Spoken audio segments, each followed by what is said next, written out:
પિતાજી એમનું નામ હતું જમનાદાસભાઈ બાવરા. ઈસવીસન 1986 સુધી આ ડુમરા ગામના બાળકોને ભણાવ્યા છે. અને આપણા ગામના સરપંચ છે ને આયુબભાઈ, એમણે જ્યારે પહેલા ધોરણમાં નામ જ્યારે એમનું આવ્યું, પહેલા ધોરણમાં જ્યારે તેઓ ભણવા આવ્યા ત્યારે જમનાદાસ બાવરા સાહેબે નિવૃત્તિ લીધી, બરોબર ને?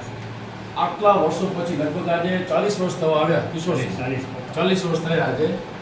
40 વર્ષ પછી પણ એમના પરિવારના સુપુત્રો ભરતભાઈ જમનાદાસ બાવરા આજે પણ એ વતન સાથે એટલા જ નજીકથી જોડેલા છે.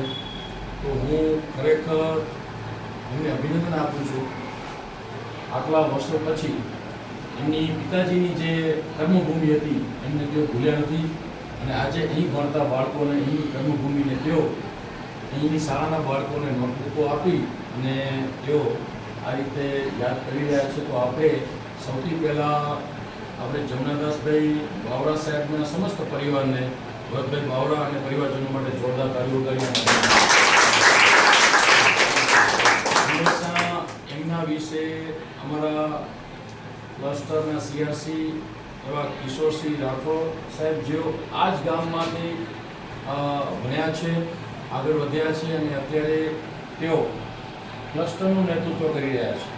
આજુબાજુની 11 શાળાઓનો સમૂહનું તેઓ નેતૃત્વ કરી રહ્યા છે.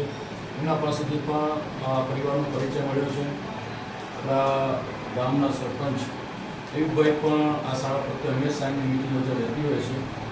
અને આપણા કિશોરભાઈ પરમાર બહુ ટૂંક સમયમાં એમને શાળાને સારામાં સારું નેતૃત્વ આપ્યું છે અને સાચું સરસ્વતીનું કંઈક બનાવ્યું છે. તો ફરીથી આજના અવસરે આપણે આ પરિવારને ખૂબ ખૂબ શુભેચ્છાઓ પાઠવીએ છીએ અને ફરીથી એમને આપણે જોરદાર તાળીઓ